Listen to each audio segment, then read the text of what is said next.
Assalamualaikum warahmatullahi wabarakatuh. Bagaimana kabarnya anak-anak? Semoga selalu sehat ya.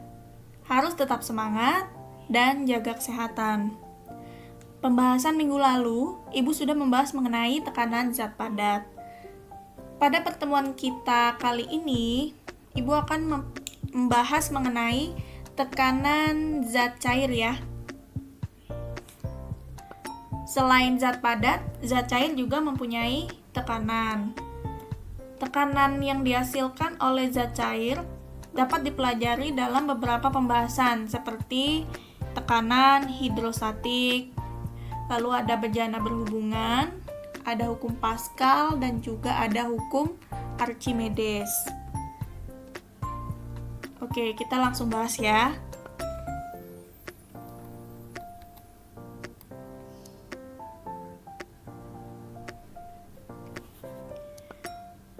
Tekanan zat cair atau tekanan hidrostatik. Nah, di sini kita lihat ya, penyelam yang menyelam sangat dalam, telinganya akan terasa sakit. Sedangkan di kolam renang, saat kita menyelam, telinga kita tidak apa-apa. Mengapa demikian? Hal ini dikarenakan karena semakin dalam kita menyelam, maka tekanan hidrostatiknya yang kita alami juga semakin besar. Jadi itulah yang membuat telinga akan terasa sakit karena tekanan hidrostatiknya semakin besar. Pada kedalaman yang sama, tekanan zat cair di segala arah sama besar. Jadi tekanan hidrostatik ini adalah tekanan dalam zat cair yang disebabkan oleh berat zat cair itu sendiri. Air merupakan contoh fluida ya. Fluida itu adalah zat yang dapat mengalir.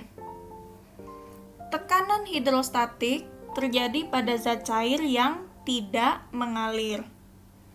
Berikut adalah persamaan matematiknya. Nah, ini adalah persamaan matematisnya tekanan hidrostatik atau rumusnya ya. Disimbolkan tekanan hidrostatik itu adalah pH, satuannya adalah Pascal. pH sama dengan Rho kali G kali H.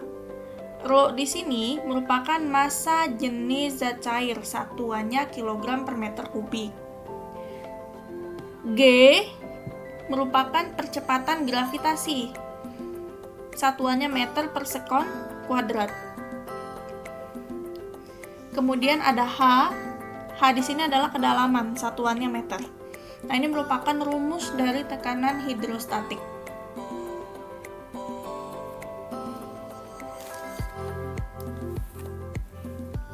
Oke, berdasarkan persamaan inilah faktor kedalaman dan massa jenis itu memegang peranan yang penting dalam mempengaruhi nilai dari tekanan hidrostatiknya.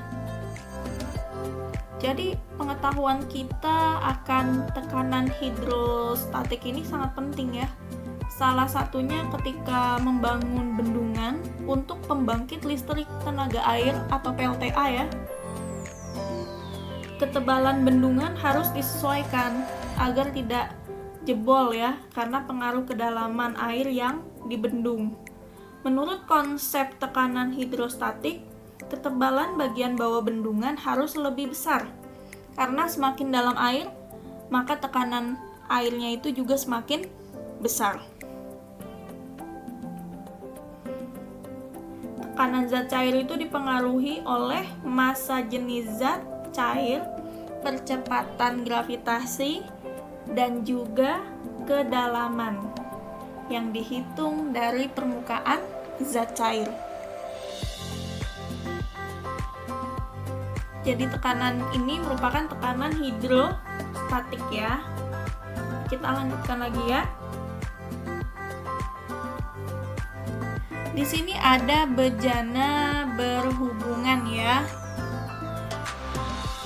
Nah, apa itu bejana berhubungan? yaitu sebuah tempat atau sebuah bejana yang terdiri dari 2 atau lebih pipa yang saling berhubungan, kurang lebih seperti ini gambarnya. Kemudian diisi oleh zat cair ya. Zat cair itu akan menempati ruang dari bejana berhubungan ini. Lalu dihasilkan tinggi permukaan zat cairnya itu sama tinggi. Ya, sama tinggi. Tinggi permukaan zat cairnya itu sama tingginya. Pada bejana berhubungan selalu berlaku permukaan zat cair yang sejenis selalu mendatar dan sama tinggi. Ya. Ketika bejana berhubungan diletakkan mendatar seperti ini dalam posisi setimbang ya, maka kita dengan mudah melihat tinggi permukaan zat cairnya itu sama. Nah, pada gambar yang di bawahnya, bejana berhubungan ini ditempatkan tidak setimbang ya, karena pada salah satu bagian sisinya dikasih sebuah benda, sehingga tinggi zat cairnya itu menyesuaikan seperti ini. Tapi pada konsepnya, pada bejana berhubungan itu, permukaan zat cair yang sejenis selalu mendatar dan sama tinggi. Kita lanjutkan. Zat cair selalu mengikuti bentuk wadah yang ditempatinya. Ya, jadi zat cair itu selalu mengikuti bentuk wadah yang ditempatinya. Kemudian, jika bejana berhubungan diisi zat cair yang sama dalam keadaan setimbang, permukaan zat cair dalam bejana itu terletak pada satu bidang datar. Ya, seperti itu ya. Kemudian, hukum bejana berhubungan tidak berlaku apabila satu, tekanan di atas bejana tidak sama. Misalnya salah satu bejananya itu ada yang tertutup. Jadi menyebabkan tekanannya tidak sama ya. Kemudian diisi 2 atau lebih macam zat cair yang berbeda massa jenisnya. Yang ketiga digoyang-goyangkan. Yang keempat, salah satu bejana merupakan pipa kapiler. Jadi hukum bejana berhubungan tidak berlaku pada hal-hal yang tadi Ibu sebutkan. Ada 4 hal tadi ya. Kita lanjutkan. Zat cair yang memiliki massa jenis yang sama jika dituangkan dalam pipa U akan diperoleh tinggi permukaan yang sama. Namun, jika dituangkan zat cair dengan massa jenis berbeda, tinggi permukaan akan berbeda. Berdasarkan persamaan tekanan hidrostatik, dibuat rumusan yang menghubungkan kedua jenis zat cair tersebut, ya. Jadi seperti yang tadi Ibu sudah jelaskan, bejana berhubungan itu benda yang mempunyai lubang permukaan yang berbeda dan diisi dengan zat cair ya. Hal yang menarik untuk diperhatikan pada bejana berhubungan adalah zat cair pada kedua lubang permukaan memiliki ketinggian yang sama. Ini berlaku jika massa jenis zat cairnya itu sama ya, atau hanya terdiri dari satu jenis zat cair saja. Kemudian, pada peralatan ilmiah yang termasuk jenis bejana berhubungan dinamakan pipa U. Zat cair yang memiliki massa jenis yang sama jika dituangkan dalam pipa U akan diperoleh tinggi permukaan yang sama. Namun jika massa jenisnya berbeda, maka tinggi permukaannya juga akan berbeda. Jadi berdasarkan tekanan hidrostatiknya, hubungannya adalah ada 2 jenis zat cair yang memiliki massa jenis yang berbeda. Sehingga di sini tekanan zat cair 1 sama dengan tekanan zat cair 2. 1, 2 ini merupakan jenis zatnya ya. Jadi kalau yang P1 ini tekanan pada zat cair yang pertama Kemudian P2 ini tekanan zat cair pada zat yang kedua. Kita akan bahas di sini tadi ya. Nah, kemudian persamaan tekanan hidrostatik masing-masingnya ya, di mana tekanan hidrostatik itu kan memiliki rumus atau persamaan Rho kali G kali H. Rho kali G kali H ya. Karena di sini tekanan pada zat cair yang pertama, maka Rho atau massa jenis zat yang pertama dikalikan G dikalikan H dari zat cair yang pertama sama dengan P2. P2-nya sama ya, karena tekanan hidrostatik itu kan rumusnya Rho kali G kali H, cuman karena dia tekanan zat cair yang kedua, maka di sini massa jenisnya juga massa jenis zat cair yang kedua, dan tingginya juga adalah tinggi dari zat cair yang kedua, karena ada dua jenis zat yang memiliki massa jenis yang berbeda. Seperti itu ya. Nah, setelah dimasukkan, jadi ini itu P1, sedangkan yang ini adalah P2. Di mana percepatan gravitasinya sama ya. Di kedua sisi ini sama, sehingga bisa dicoret G-nya. Menghasilkan rumus yang di bawahnya. Rho 1 atau massa jenis zat 1 dikalikan dengan tinggi zat cair yang pertama sama dengan Rho 2 atau massa jenis zat yang kedua dikalikan dengan tinggi zat cair yang kedua. Nah, ini ilustrasinya seperti ini.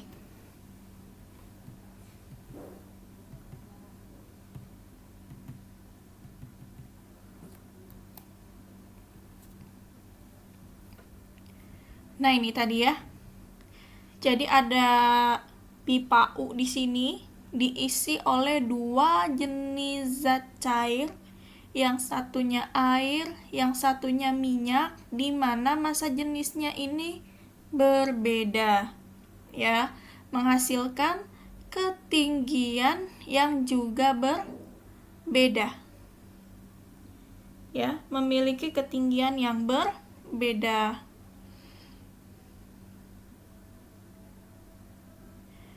Nah, dihasilkan rumus yang sama ya, seperti tadi. Nggak masalah ya, di sini Rho 2 kali H2 terlebih dahulu. Tidak masalah ya. Yang penting peletakannya benar ya. Rho 2 dengan dikalikan H2 sama dengan Rho 1 dikalikan H1. Nah, kapilaritas. Kapilaritas adalah gejala turun atau naiknya zat cair dalam pembuluh yang sempit. Jika pembuluh yang kedua ujungnya terbuka itu dimasukkan tegak lurus ke dalam bak yang berisi zat cair. Pembuluh yang sempit disebut juga dengan pipa kapiler. Contohnya, pembuluh kayu pada batang pohon. Dalam pipa kapiler, air akan naik karena adhesi antara air dan pipa kapiler lebih besar daripada kohesi air. Kecuali raksa ya. Raksa akan turun pada pipa kapiler dikarenakan gaya kohesinya lebih besar. Ini adalah penerapan konsep bejana berhubungan dalam kehidupan sehari-hari. Ada di Teko, Menara Air, juga di Water Pass ya. Nah, kita akan bahas soal ya. Soal yang pertama, teko berisi air setinggi 20 cm. Tentukan tekanan hidrostatik di dasar teko. Massa jenis air 1000 kg per meter kubik dan percepatan gravitasinya 10 meter per sekon kuadrat. Jadi, diketahui H-nya sama dengan 20 cm. Kemudian Rho-nya atau massa jenis zat cairnya. Di sini kebetulan zat cairnya adalah air ya. Rho air atau massa jenis air itu 1000 kg per meter kubik. Dan percepatan gravitasinya 10 meter per sekon kuadrat. Yang ditanyakan adalah tekanan hidrostatiknya. Jadi, pH sama dengan Rho kali G kali H ya. Tinggal dimasukkan angka-angkanya. Tapi H-nya 20 cm ini dirubah dulu satuannya, cm menjadi meter. Ya, 20 cm sama dengan 0,2 meter. Kita lihat ya. Nah, ini ya. Tadi diketahui hanya 20 cm sama dengan 0,2 meter. Kemudian Rho-nya 1000 kg per meter kubik, gravitasinya, percepatan gravitasinya 10 meter per sekon kuadrat. Yang ditanyakan tekanan hidrostatik, masukkan rumusnya ya. Lalu yang diketahui tadi dimasukkan ke dalam rumus ini. Rho-nya 1000 dikalikan G-nya 10 dikalikan H-nya 0,2. Dikalikan semua didapatlah 2000 Pascal. Ini jawabannya untuk nomor 1. Sekarang kita lanjut ke soal nomor 2 ya. Jika kedalaman airnya 200 cm dan letak mulut ikan dari dasar kolam adalah 15 cm, tentukanlah tekanan hidrostatis pada mulut ikan jika massa jenis airnya 1 gram per cm kubik ya. Gravitasinya sama dengan 10 meter per sekon kuadrat. Oke, di sini diketahui H-nya ya. H air sama dengan 200 cm. Kalau kita jadikan meter berarti 2 meter ya.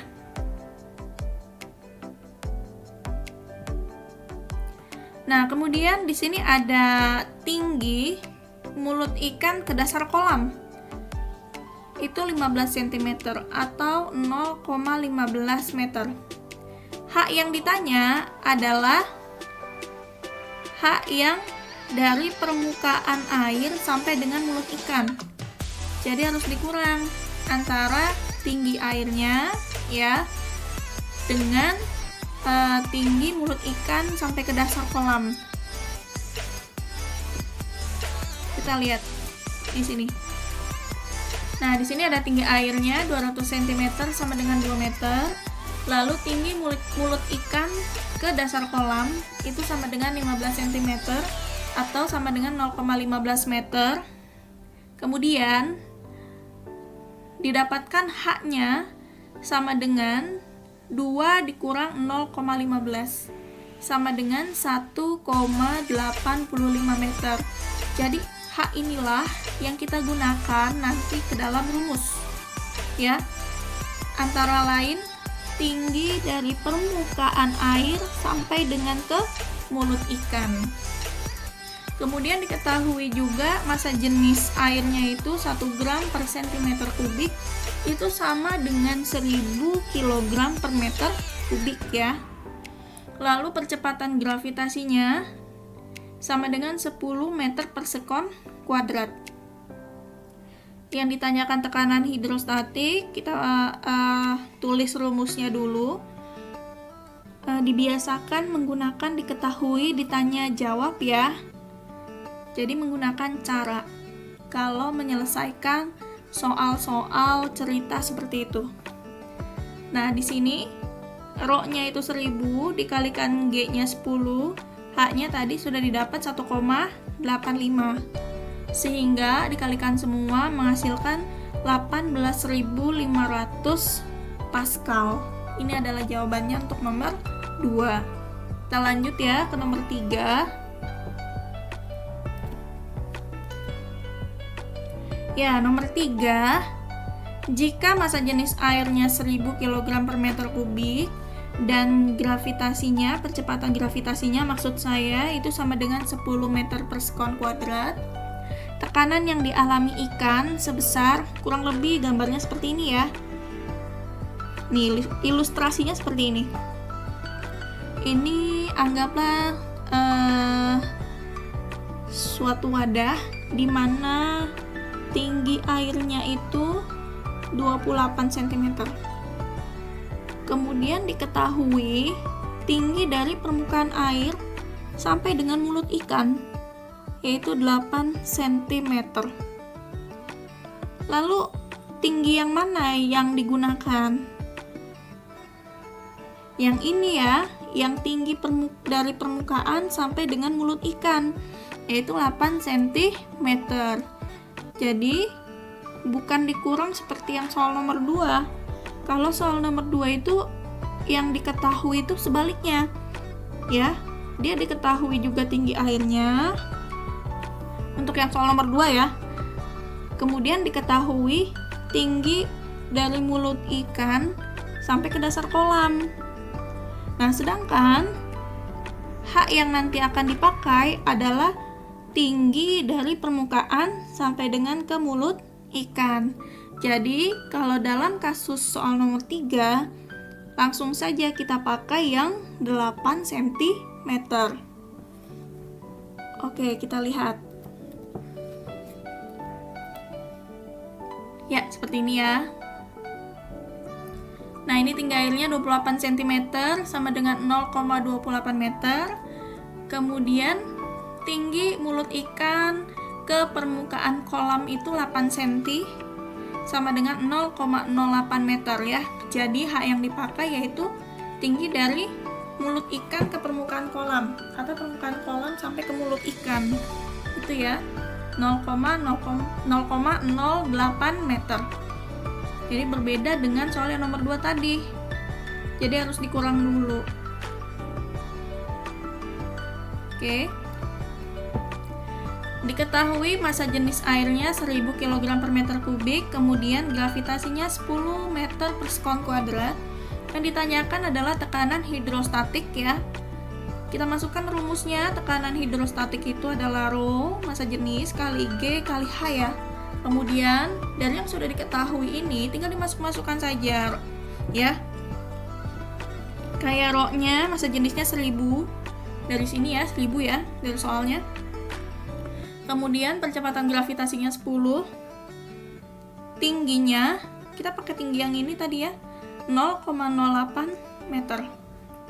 Dikalikan, lalu didapatkanlah 800 Pascal. Itu adalah tekanan hidrostatiknya. Ya, kita lanjut lagi ke soal nomor 4. Ini berkaitan dengan pipa U nih ya, yang tadi sudah Ibu bahas ya mengenai bejana berhubungan. Sebuah pipa berbentuk U berisi 2 jenis zat cair yang tidak bercampur, yaitu raksa, massa jenisnya 13,6 gram per cm kubik ya, dan zat cair lain. Jika ketinggian zat cair sama dengan 14 cm dan ketinggian raksanya itu sama dengan 2 cm. Yang ditanyakan, massa jenis zat cair tersebut adalah berapa? Ya, dari soal ini kita buat dulu diketahui ditanya jawab ya. Diketahui 2 jenis zat cair ya, yang berbeda massa jenisnya. Zat cair yang pertama itu adalah raksa dengan massa jenis atau Rho-nya 13,6 gram per cm kubik. Dan zat cair yang kedua ya, tidak diketahui massa jenisnya, justru dia ditanyakan berapa jenis massa jenisnya. Nah, yang diketahui selanjutnya adalah ketinggian dari zat cair ya, dari zat cair lain itu 14 cm. Dan ketinggian raksa itu 2 cm. Jadi kalau kita gambarkan bisa seperti ini. bentuknya. Nah, seperti ini ya. Ini raksa dan ini zat cair lain. Kan tadi di soal jelas ya dibilang ada dua zat cair. Dua jenis zat cair. Yang satu raksa, yang satu zat cair yang lain. Nah, gambarnya seperti ini. Di mana massa jenisnya raksa diketahui. Kemudian tinggi raksa itu 2 cm ya. Kemudian tinggi zat cair lainnya itu 14 cm. Nah, gunakan persamaan bejana berhubungan berisi 2 zat cair berbeda yang tidak bercampur. Rho 1 kali H1 sama dengan Rho 2 dikali H2 ya. Nah, di sini kita bisa langsung masukkan ya. Massa jenis zat cair dikalikan H zat cair sama dengan massa jenis raksa kali H raksa. H itu tinggi ya. Nah, karena yang ditanya adalah massa jenis zat cair, berarti kita bisa mendapatkan rumus seperti ini. Massa jenis zat cair sama dengan massa jenis raksa kalikan dengan tinggi raksa dibagi dengan tinggi zat cair yang lain. Kemudian kita masukkan deh angka-angka yang sudah diketahui di atas ke dalam rumus ini. Massa jenis raksanya 13,6 dikalikan tinggi raksanya yang 2 cm ya. Kemudian dibagi dengan tinggi dari zat cair 14 cm. Didapatkanlah 1,9 gram per cm kubik ya. Nah, ini adalah jawaban untuk soal nomor 4. Oke, sekian pembahasan Ibu mengenai tekanan zat cair